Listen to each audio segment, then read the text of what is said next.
So welcome on into the next episode of CruzTalks. I'm your host, Fidel Cruz, or also known as Just Cruz. Today we're going to be talking about the transitioning out of the military. The last episode, it took a bit, it took a lot out of me. I think it was something that everybody can relate to.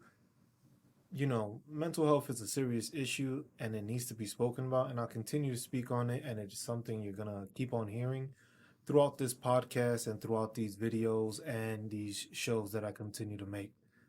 Questions are going to arise through guests and just personalities and just different people where we're going to speak on the issue, and we're going to try to get to how we can help veterans and how we can help people in the military that are still active duty get better mental health, and take care of themselves. So going forward, transitioning for me was a interesting story, I guess you can say. It's not the same transition for everyone.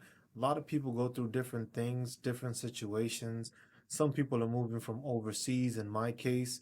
Some people are moving from state to state. Some people are just moving from the same state they already reside in, or they might choose to stay in that state.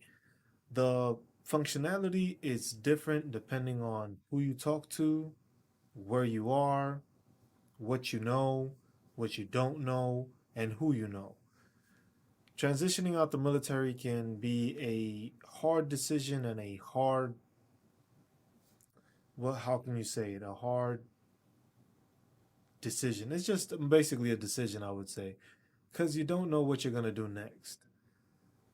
It's unexpected territory. You've never been there before. You've been spending the last couple of years of your life in the military. In my case, I spent the last 10 years of my life in the military. I have no idea what being a civilian is like. I have no idea how the workforce is, how it is to be outside and not be under supervision, not having certain rules, regulations that you have to follow. The fact that I can actually put my hands in my pockets now, nobody will yell at me for it. Hey, it's a different thing. Some people, it takes a while to get used to being free, I guess is the best way of putting it. Not everyone has that advantage. Some people are just so stuck in their ways with the military. Best way to say is they get institutionalized by the military, they grow into it. Some of these people are just brand new adults. They haven't experienced life. They don't know what life is. And the military can sometimes make it a difficult part to the life when you're transitioning out because you're so used to the military providing for you. You have the ability to have housing, you have all your barracks, you have a DFAC where you can go. Food is always made for you on a daily basis, or food is provided for you. Electricity is paid for, water is paid for. Your uniforms, you get a stipend yearly just to replace clothing. Sometimes you replace it, sometimes you don't. A lot of people don't waste their money on actual clothing. It's a give or take situation in that perspective, but you at least get that. In the civilian world, that doesn't happen. You don't get a yearly stipend like, hey, you need new clothes. You need new shoes, new running shoes, new boots, new work boots. Some jobs do that. Most jobs don't. Most jobs, you get a salary and you can get a pay raise off of the work you do. With the military, it's depending on your rank. So transitioning has different factors, and especially the move. You're uprooting your family yet again. Depending on the size of your kids, the age of the kids, it matters a big difference. Some kids are halfway through high school. Some kids are about to finish their last year in high school. That's a big transition when you have a kid that's about to finish school, and then you end up uprooting them on their last year as a senior to a brand new school where they don't know the teachers, don't know the curriculum, don't know anyone really because they're starting new. So it's a big transition when it comes to that. In my case, I knew ahead of time I was gonna get out the army. I gave myself a year's worth of time. Most people don't do that. Most people don't think ahead that way. A lot of people think of it as, hey, I'm getting out the army. I'm tired of this. I don't want to do this. Uh, my leadership sucks. I don't spend enough time with the family. I don't think I get paid enough, or I could get paid more in the outside world. And it's different situations, different scenarios where you don't really have a plan and it's mostly winging it.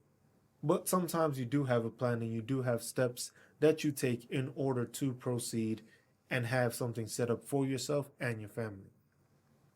In my case, my decision was made when I purchased my first home. It was a decision made between me and my wife, and we decided, and I decided also, basically that, hey, if I'm deciding to buy this house, this is going to be the main reason why I leave the military. Due to the fact that if I buy this house, I want to be able to live in this house. I want to be able to grow in the house. I want to be able to spend time with my kids in this house. So once we decided that we were going to purchase a home, I knew from then on I had a year left in the military. My ETS date was set for November 19th of 2022. That's when I was supposed to leave. I had a whole bunch of leave days accrued due to COVID, which was a big factor. Not taking much leave because we had 4-day passes monthly. So it was no need to use my vacation days. I kept on accruing them till they got to that point.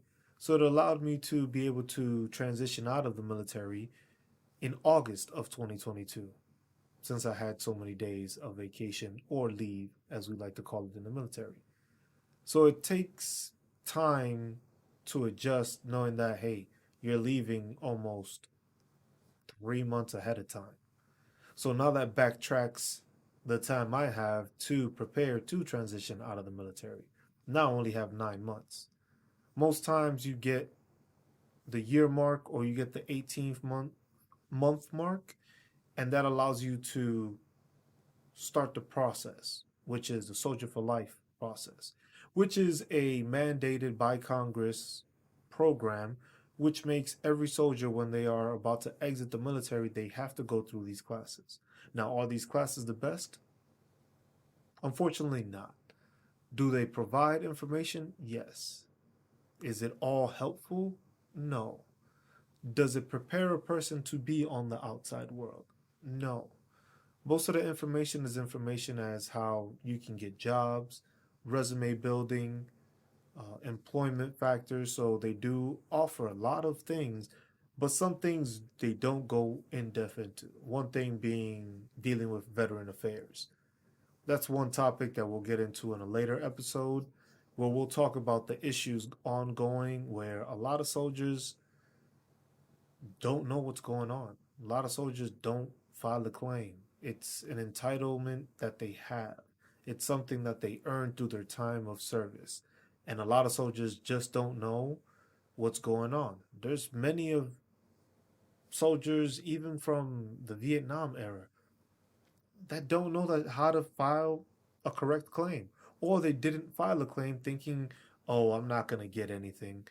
If you have an ailment, you're hurt, something's been hurting, or something got hurt while in the service, you can notate that and you can make a claim for it.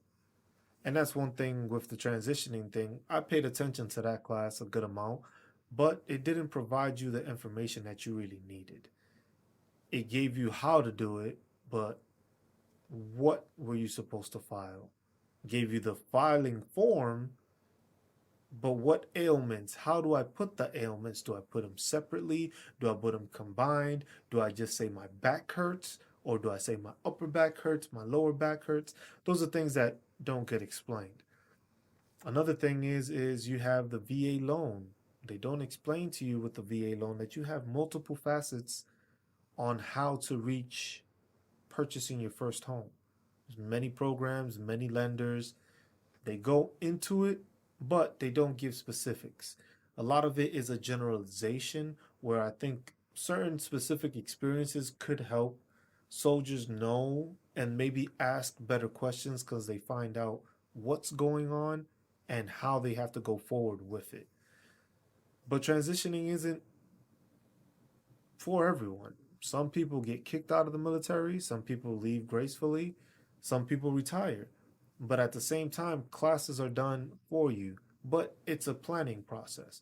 You have to plan for schooling, household movement, household purchase. Where are you putting your stuff? Where is it going to? Do you have a home? Are you shipping a vehicle? Are you buying a new vehicle? The different scenarios and the different things that are ongoing with this process is very daunting to a certain extent, where you don't think you have enough time with the time they give you. Because at the same time, yes, you are exiting the military. People know you're exiting the military. It doesn't mean that those people are going to try to assist you in moving out of the military.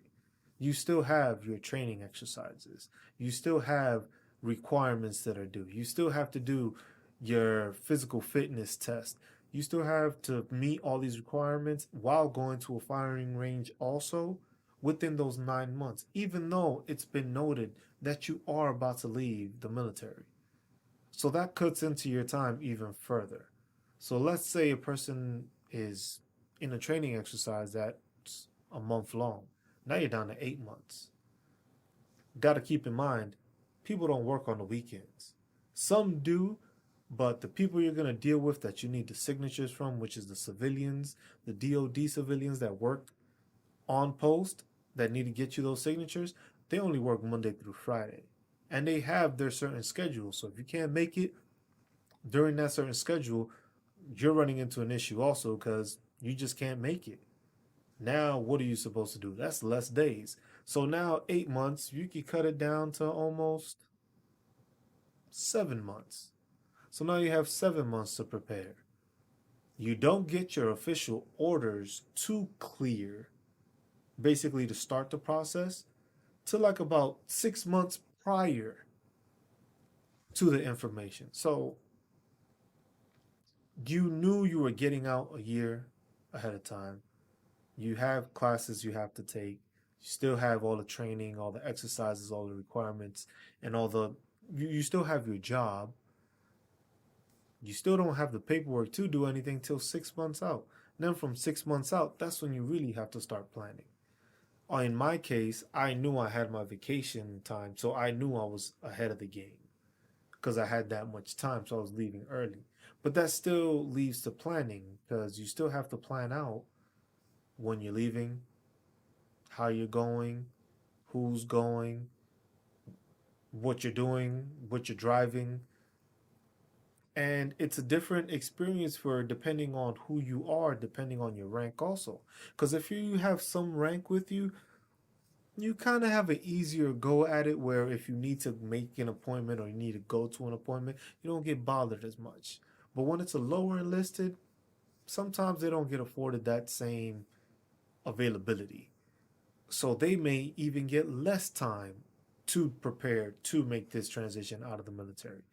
And for some of those kids, because I would call them kids, they're adults, but to me, they were kids. Some of them didn't know any better. Some of them left home at 18, did the military for 3 years, 4 years, 5 years. All they knew was the military as an adult. They don't know what it's like to pay bills. They know how to pay for their car, pay for their phone bill. They never paid for rent, never paid for food, never paid for electricity. These are different things that some soldiers are not aware and it's not understood as much. One thing with transitioning is the homelessness of veterans. I had a my own recruiter. My own recruiter right now works with Veterans Affairs. And he tells me that one of the biggest things and the biggest issues is homelessness within the veteran community and veterans not knowing the benefits and the availability of them getting homes or a place to stay at because they're veterans. That's something that doesn't get explained. They do ask, hey, are you by any chance going to become homeless? I don't think anybody in their right mind says, yeah, I think I'm going to be homeless. Because the plan is, hey, I have my GI Bill. I get BAH, which is the basic allowed housing assistance. I get that monthly. So if I go to school, I'll get a check every month. That should be able to help me pay for stuff. That's depending on the locality of where you are. depending where your school resides. You can go online schooling, but you get only a portion of what you're supposed to get, or you go in state in person and you get the full amount. So let's say I were to go to the state of New York. In New York City, for the locality, the BAH rate monthly would be about $3,700 a month. So that would mean I'm going to school in New York City and receiving $3,700 a month, which is basically going off of cost of living. Now, if you live in New York City or you've lived, me being from there, kind of know the area and I kind of know where to stay and where to maximize my money in order to make it ahead. But if you don't know how to do that, you might lose out on a lot. You might be trying to scramble day to day while also trying to find a job. Now, that's another thing, finding a job. Some jobs in the military just don't translate. They don't translate as easy as some. Some do translate well, some don't. A lot you can't really do on the outside in the private sector unless you decide to go contracting, which a lot of military personnel do, which they will go overseas and they'll get paid very well, may I add. But some situations might be in a perilous situation or a combat area or dangerous area, but not everybody wants to do that. Some people want to just get a regular job. They've done their job in the military, but it doesn't translate. For me, I was chemical. I got a couple of certifications here and there, basically with hazardous materials, handling them, moving them, dealing with them. So that gives me some opportunity in certain jobs. You have logistics, where 92 Yankees, you have 92 Alphas, which work in warehouses, also logistics. You have S1 or our 42 Alphas, which are human resources, that translate. You have our 25 series, which is basically working with internet, computers, networking, C++, security plus, all those stuff that transfers over also. But sometimes being a fueler, 92 Fox, doesn't translate as well. 92 Whiskey, water dog or water treatment, doesn't give you a vast amount. Certain jobs give you vast amount, like even my job doesn't give me a vast amount. It's a more sectioned off work area I can get into, but it is available. Now, compared to the other jobs where it's booming, not the same. Our combat arms, those guys, sometimes they have it more difficult. Why? Because they can become police officers or they do the contracting. It's not much where you know how to defend a group or move in a movement, fire weapons. Sometimes in the civilian sector, it's not seen as an important thing, even though, sometimes the United States can be a bit gun happy at times, which is nothing wrong with that. It's just when it's used properly and safely, there's no issue.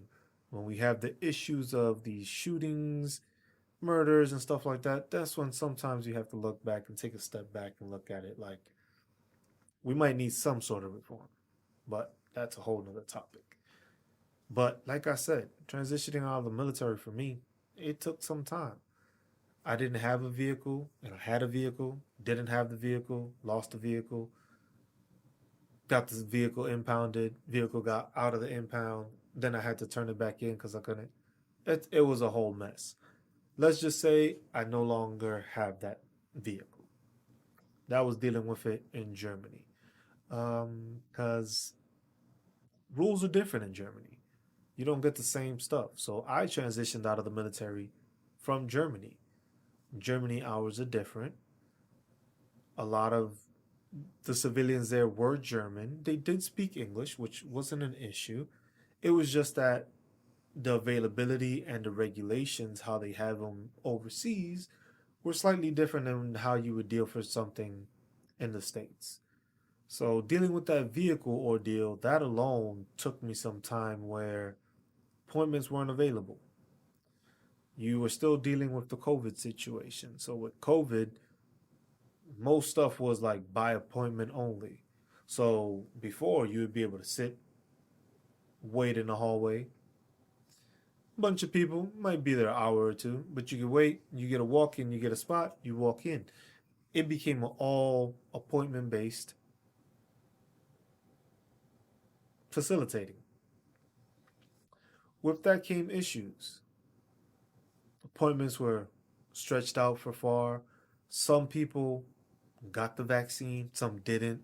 Some couldn't leave because they got the vaccine, some could leave because they did get the vaccine. That draws into it. Even though you're exiting the military, you have people that are still just transitioning and moving from one base from Germany to another location, whether it be in the States or another overseas location. Those are people you still have to have in line. Those are people you're still waiting for. Those are people that make appointments also. So you're competing with these people when there's no sectioned off like, hey, you're ETSing out of the military, there's a whole separate office. Everybody gets mixed in. So whether you're PCSing, which is a permanent change of station, or you're ETSing, which is uh, early termination of service, I think. I have to get back on y'all on that. I'm not sure. I know I got out. I best believe a lot of my mind was dumped, and a lot of information was just dumped out when it came to what I did in the military, what I dealt with in the military. But exiting was a big deal for me. I wanted to make sure I spent the time with my family. Wanted to make sure I spent the time with my daughters, being able to grow older and watch them grow, watch them mature, be able to take them to games, be able to take them to the park, be able to pick them up and take them to school. A lot of soldiers don't get that ability. A lot of soldiers don't get the time to spend with their kids. Um, Time becomes difficult when you're in the military at times because you're trying to manage your work, your life, your kids, yourself. And it's a big transition when it's like you're not used to doing the things you were doing. Me, it felt weird now waking up to make a formation. It's amazing. I get to sleep in. Not really. I still got to take the kids to school, still make them breakfast, get them ready for school, take them to school, bring them back. But it's something I wasn't afforded to do before. I didn't have the option to do it because I was usually up way before they were, came back to get ready to head back to work. By then, in that meantime, I wasn't able to take them to school without cutting it close or having those options, depending on where you are. Some people have the availability, some don't. But I can tell you this much a lot of the mornings when I wake up and I take my daughter to school, it's not a lot of people in uniforms I see, it's a lot of spouses. So that's something to think about also. Some have families where it's dual parents, some is just single parents. They got to manage getting out of the military and dealing with their different situations. But I bet you a lot of them do understand and are grateful for the fact that they get to spend that time with their family. It's a different situation when it comes to you're a single soldier exiting and you're a family person exiting. From my experience, I had to do the family. It was kind of on the single side because I was by myself in Germany, but it was still in regards to my family because I still had to make sure I packed my stuff, prepared my stuff. If I needed anything or if I needed any documents or stuff had to be uploaded for them to make sure I had my records in place in order to take care of myself and my family on the transition out. Paperwork still has to be filed, whether they're there with you or not. You have to put, hey, these people are not there. They won't be there. They won't be part of that trip. They were there on the trip coming, but then they went back. Different situation. When you're a single soldier, you don't really have to worry about, I gotta make sure the kids is okay, or I gotta leave with the kids. Gotta make sure their flights is good. Oh, we got the cat, or we got the dog. Those are also factors going into changing and getting out the military. You have to have all that planned. You have to make appointments for it. And it takes time. Fortunately, it takes time. It's also the fact that I'm older. I got out at the age of 37. Some kids get out at the age of 21, 22, 23. They haven't experienced the workforce. They don't know what it is to be on the outside. Like I said, planning for college, planning for a place to live. Hey, if you're going back to your mom's house or your dad's house or the family home, you have something set up. But the thing is a lot of people don't have a plan when it comes to it. And planning is the biggest phase, even while in the military. Planning is the most essential part of any mission, any task. Your task now is to become a civilian. You don't know what a civilian is. You never had the experience. You went from being in Germany where you can drink legally at 18 or younger. I believe it's 16 if you have parents' consent. But you were drinking at 18 legally. Now you're going back to the States. You can't buy alcohol. Well, by the time you come back, you will be, but you already got ahead in life doing stuff that you wouldn't have been able to do here. That's if you get stationed in Germany. If you get stationed anywhere else, rules still apply. But that's a big transition.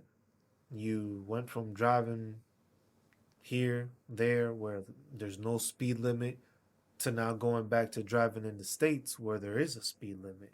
If you get on the Autobahn, certain sections of it, certain areas, it's as fast as you want to go. Here, you can't do that. That'll be jail time.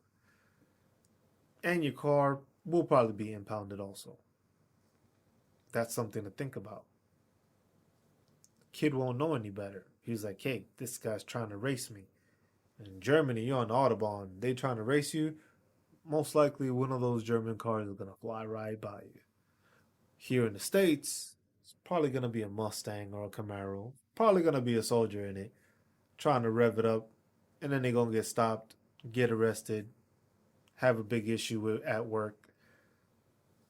It's a different story, different scenarios. You have what you did in the military, and now you have to bring it out to the civilian sector. Like I said, now we have housing, schools, bills. Those are things that are not accounted for. Those are things that the military does not do. Because if you need financial help or assistance, you have to search out for it. That's something I think it should just be mandated the same way they do the equal opportunity training and the sexual harassment training. Financial training should be the same. Because a lot of soldiers, while they're in, have no knowledge of financial awareness or how to pay their bills or how to manage a budget. Now you're sending them back into the world with no idea. So that 3 grand you were making in New York City, they have no idea how to budget that. So they're going to think, oh, I got this amount. I'm going to put all this money into where I'm going to live. Or you know what? I could buy a really nice car now and pay it off. Budgeting isn't there. You were in the military. All you had to do was pay for your car and your phone. You were taken care of. It's a big difference. Now, with me, my family, I said I had a plan. I've been following that plan. Since I bought the house, I had a plan. Started saving up extra from check to check. Didn't spend as much. Made sure I knew where I was going to. I already had the house. I was already moving over there. So I already knew where I was going to go. My family was there ahead of me. So that was already situated. Now, as for a vehicle, we had a vehicle already where the home was.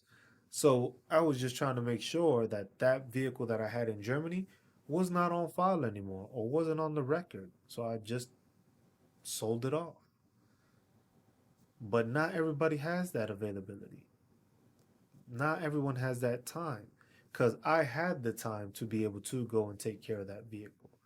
Some soldiers don't. Some soldiers think, oh, I'll just do it the week before. I got this. I fly out what? Tuesday? I'll get everything done Friday. Next thing you know, come Friday, all those offices were closed. Some training or something. They came up with something. They couldn't help you. Now you're scrambling on the day before you fly out trying to fix stuff. It happens a lot. There's many times where I've seen soldiers are supposed to leave within the month. They're supposed to have that time to start prepping themselves, preparing their documents, getting stuff ready to exit the military. And sometimes they try to send them out to the field. Like, oh, he can make it to the field. He still has time. And it's just like that goes unchecked in the military at times because it's commander's discretion.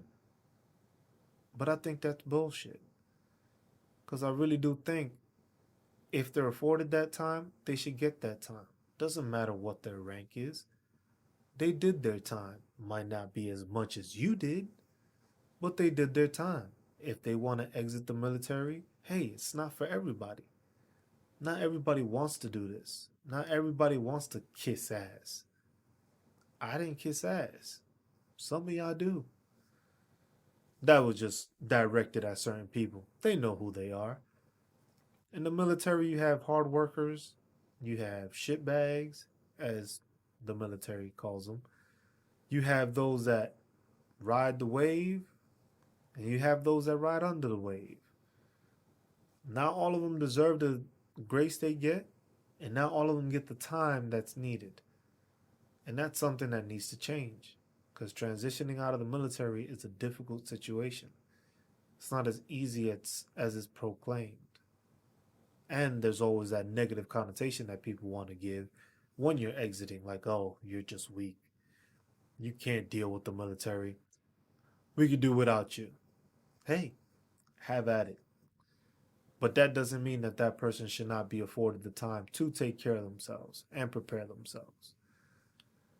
Switching out is a big deal. You don't get to do the things you do, and then you see the liberty that you have once you're out.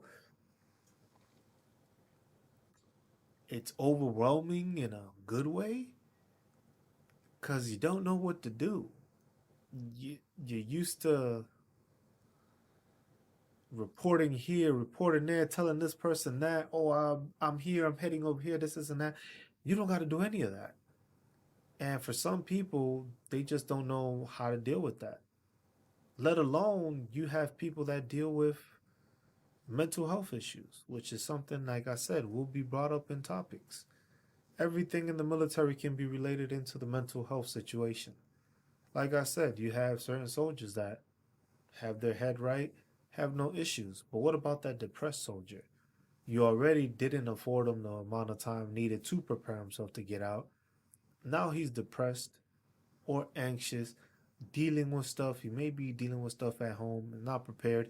Now he has to exit the military where everything was being taken care for him. Now this soldier has to fend for himself. And some don't get that explained to through the VA. The VA brief, they didn't really go in depth into it. They tell you, oh, you can check out the website, which is what a lot of people in the Army do. Hey, just check out this or read this. This will let you know what you can and can't do. But it doesn't get explained. Sometimes stuff like that needs to be explained, especially when it comes to veteran affairs. If you got mental health issues, and you make a claim for it, you get free care for that mental health issue. If you get prescribed medication for that issue, the VA takes care of that free of charge also. But some soldiers don't understand that. Some soldiers don't know they have that availability.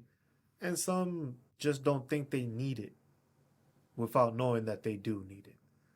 So it's things like that, transitioning out of the military, that make it difficult, and not knowing those situations allows people to fall into bad places. And if you're in a bad place and now you're in a new environment, don't know what's going on, don't know the people around you, have nobody to call that's like, hey man, I'm stuck on this spot. Can you come pick me up? You don't have that availability anymore because the camaraderie is different once you're in the military. You have friends that are family that most friends you have won't do the things that some of the soldiers that I've met or hung out with would do for you. It's a different environment, it's a different scenario. I'm lucky enough to have a family to go home to, be with, and be outside of the military with. Some soldiers don't have that. Some soldiers is just themselves trying to figure out how to facilitate, how to take care of themselves. Some, like I said, brand new kids. The kids, they don't know any better. They don't know bills. I joined at the age of 27. I knew something about bills. I knew something about living on my own, cooking on my own, stuff like that. A lot of these soldiers, it's not something that gets taught. They don't learn it before they get in there, which means during high school, they don't know what's going on. So it makes it a difficult situation. So we got to keep in mind that military personnel, yes, they exited the military. No matter how much time you did, no matter where you did it at, no matter if you deployed or not, you're still a veteran. Some veterans downplay that, some civilians downplay that. You're still a veteran. You have to take care of yourself. Make sure you have a plan. For all my active duty personnel that are still in the military and are planning to exit within the next year, make sure you have a plan. Start preparing. Go to sick call. Make sure your ailments are notated. Make sure you have everything on your file, on your medical file. Make sure you have your documentation straight. Make sure you know where you're going, what your plan is, and stick to it. It'll help you on the outside world and it becomes a lot easier. You have the freedom to do as you please, with restrictions, of course, because you can't just go all out and crazy, but you're able to do the things you need to do without having somebody on your shoulder, on your back. But remember, the plan is the most important thing. Make sure you have a plan. Make sure you are going to places. Make sure you are investing the same time you invested in yourself and the military. Make sure it's double for investing in yourself and preparing yourself for that next chapter in your life. Because all I want to do is make sure you succeed. And I want to make sure all veterans succeed. There's no reason why we should have any homeless veterans. We have the benefits, they have their entitlements. They should be receiving help. You should be prepared. Make sure you're prepared. Make sure those around you are prepared. Don't hesitate to give out information. Don't hesitate to stop people from obtaining information. It's the one thing that the military showed me. Preparation is key. And that concludes our episode of Cruz Talks. We'll catch you next time on the flip side. Thanks for coming in.